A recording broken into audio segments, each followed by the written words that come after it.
ایک اور حدیث ہے صحیح بخاری میں نبی کریم صلی اللہ علیہ وسلم کی کہ آپ نے ایک خواب دیکھا، اور انبیاء کے خواب سچے ہوتے ہیں، تو آپ نے خواب میں کچھ چیزیں دیکھی جو بڑی انہونی سی تھیں۔ آپ نے دیکھا کہ دو شخص ہیں اور آپ کو قیامت کا منظر دکھا گیا۔ ایک شخص جو ہے وہ دوسرا زمین پہ لیٹا ہوا ہے، اور ایک شخص بڑا سا پتھر لے کے اس کے سر کے اوپر مارتا ہے، اس کا سر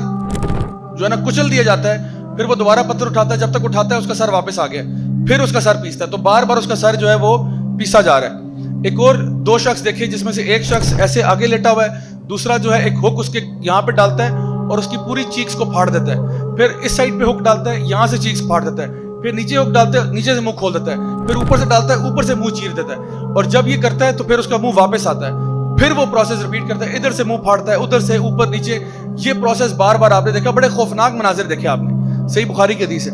پھر فرمایا کہ آپ نے دیکھا کہ کچھ لوگ ہیں جو برہنہ حالت میں ایک تندور میں ان کو پکایا جا رہا ہے، مرد اور عورتیں، ایک بڑا سا تندور ہے، اس کے اندر ان کو پھینکا ہوا ہے، اور ان کی چیخوں کی آوازیں بہت دور سے آ رہی ہیں، یعنی وہاں پہ ڈسٹینسز اتنے ہیں لیکن کہاں دور تک ان کی آواز آ رہی ہے۔ پھر آپ نے دیکھا کہ ایک شخص ہے جو کہ پانی میں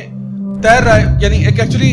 خون کے دریا میں خون میں تیر رہا ہے، اور جب خون میں تیرتا ہے تو ایک پتھر ہے جو اس کے منہ پہ مارا جاتا ہے، جب وہ جو ہے نا کنارے پہ آتا ہے، تو جب پتھر اس کے منہ پہ پڑتا ہے تو وہ اس کی بلو سے بہت پیچھے چلا جاتا ہے، پھر وہ پتھر کو اپنے منہ میں لیے واپس آتا ہے، ایک شخص جو کنارے پہ کھڑا ہے وہ پتھر دوبارہ اس کے منہ سے نکالتا ہے، پھر اس کے منہ پہ مارتا ہے، اور اتنی زور سے لگتا ہے کہ وہ دور چلا جاتا ہے، پھر وہ منہ کو پتھر میں لیے جو ہے نا دوبارہ سے واپس آتا ہے، پھر وہ یہ پروسیس ریپیٹ ہو رہا ہے کہ بار بار وہ اس خون کے دریا میں تیر رہا ہے، آگے پیچھے، بار بار مار بھی کھا رہا ہے اور بار بار پتھر واپس بھی لے کے آتا ہے۔ پھر آپ صلی اللہ علیہ وسلم نے دیکھا کہ ایک بہت ہی بھیانک شکل کا ایک شخص جو ہے وہ ایک آگ کے ارد گرد دوڑ رہا ہے، ایک بیست نما چیز ہے، بڑے خوفناک سا شخص ہے۔ پھر آپ نے دیکھا کہ ایک باغ ہے، اس باغ میں ایک اونچا سا درخت ہے اور اس کے ساتھ ایک اونچا سا انسان ہے، بڑا خوبصورت سا، خوش شکل سا، اس کے ارد گرد بہت سارے بچے کھیل رہے ہیں اور وہ ان کے ساتھ بہت انجوائے کر رہے ہیں۔ اس کے بعد آپ نے دیکھا کہ آپ نے ایک چھوٹا سا ہل کراس کیا، ہل کراس کر کے آگے گئے تو آپ نے دیکھا کہ ایک لیک ہے، اور اس لیک کے ساتھ کچھ لوگ ہیں جو آدھے خوبصورت ہیں اور آدھے بہت بدصورت ہیں، تو وہ جب لیک میں جاتے ہیں ڈبکی لگا کے باہر آتے ہیں تو وہ پورے خوبصورت ہو جاتے ہیں، یعنی انہوں نے وہ شخص دیکھے، بہت سارے لوگ کھڑے ہیں جو ان کا ایک سائڈ بہت خوبصورت ہے اور ایک سائڈ اتنی ہی بدصورت ہے، وہ اس دریا میں اس لیک میں جا کے ڈپ کر کے آتے ہیں، باہر آتے ہیں تو بالکل صاف ستھرے ہو کے اچھے لگ رہے ہیں۔ تو آپ نے فرشتوں سے پوچھا، آپ خواب میں دیکھ رہے ہو فرشتے آپ کو ٹور کرا رہے ہیں، آپ نے جب فرشتوں سے پوچھا کہ یہ سب کیا معاملہ ہے تو ان کو بتایا گیا کہ وہ جو دو شخص ہیں یہ وہ ہیں کہ جو قرآن کو پڑھتے تھے لیکن اس کو یاد نہیں کرتے تھے، اس کو اگنور کر دیتے تھے، اس کو نیگلیکٹ کرتے تھے، یعنی قرآن کو ان کو پتا تھا لیکن نہ تو اس کو یعنی صحیح طریقے سے پڑھتے تھے، سمجھتے تھے، نہ اس پر عمل کرتے تھے، اور قرآن سے منہ پھیر چکے تھے، حالانکہ گھروں میں ان کے قرآن پڑھے ہوئے تھے۔ تو یہ وہ ہیں جن کے سر پیسے جا رہے ہیں، کیونکہ اب آپ کو قرآن کا فائدہ ہی نہیں ہوا نا، آپ نے تو اوپر سے پڑھ لیا لیکن عمل ہی نہیں کیا، سمجھنے کی توفیق ہی نہیں ہوئی آپ کو۔ پھر وہ جو دو شخص تھے جو آئرن کی ہک سے جن کا منہ چیرا جا رہا تھا، یہ وہ شخص تھا جو اپنے گھر سے نکلتا ہے اور جھوٹ بولتا ہے، اور اس کا جھوٹ جو ہے وہ ہر طرف پھیل جاتا ہے، اور صحابہ کے دور میں یہ سمجھنا شاید تھوڑا سا مشکل ہوتا ہوگا لیکن آج تو بہت آسان ہے، سوشل میڈیا کا دور ہے، آپ ایک بات کرتے ہیں پوری دنیا میں پہنچ جاتی ہے۔ تو کہا یہ جو جھوٹ بولنے والا ہے اس کا منہ چیرا جا رہا ہے۔ اس کے بعد وہ جو اون میں تھے یہ وہ تھے جو زانی اور زانیہ ہیں، جو امت کے اڈلٹرز ہیں اور زنا کرنے والے، یہ وہ لوگ ہیں جو سارے کے سارے تندور میں پھینکے جا رہے ہیں اور ان کے پورے جسم کو سزا دی جا رہی ہے۔ وہ جو خون کے دریا میں تیر رہا تھا یہ سود لینے والا تھا، جو سود میں ڈیل کرتا تھا، سودی کاروبار کرتا تھا، سودی بزنس کرتا تھا، یہ خون کے دریا میں تیر رہا ہے اور اس کو پتھر پڑ رہے ہیں اس کے منہ کے اوپر۔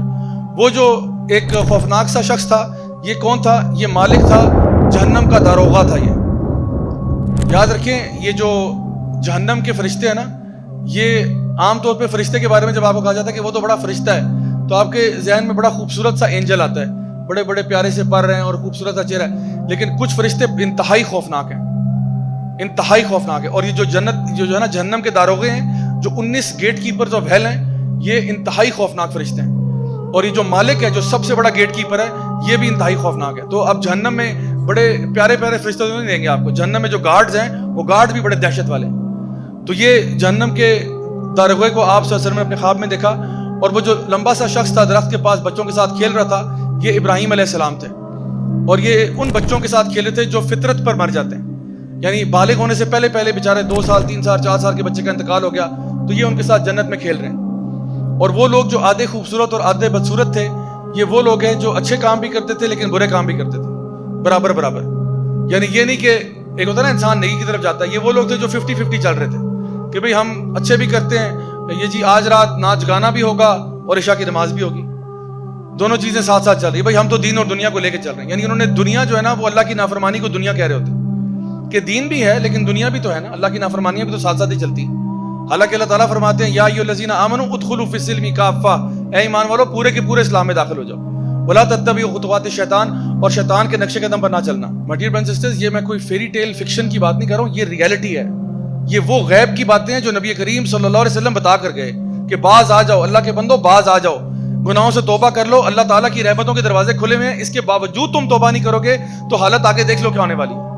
بڑے سے بڑا آپ نے گناہ کیا ہو, بڑے سے بڑا گناہ کیا ہو, اللہ تعالیٰ آج آپ کے پاس موقع ہے, معافی ہو سکتی ہے. اللہ تعالیٰ فرماتے ہیں تو زمین و آسمان کو بھی گناہوں سے بھر دے, میں سے بڑی مغفرت تجھے دے سکتا ہوں. تو سارے سمندروں کو گناہوں سے بھر دے, میں اس سے بڑی مغفرت دے سکتا ہوں. آج موقع ہے, جب مر جائیں گے اس کے بعد توبہ کریں گے تب فائدہ نہیں ہوگا. یہ آفر محدود مدت کے لیے ہے. یہ جو آفر ابھی آپ کو ملی ہوئی ہے نا, یہ محدود مدت کے لیے. تو اس لیے عقل مند انسان وہی ہے جو اس کا فائدہ اٹھا لے.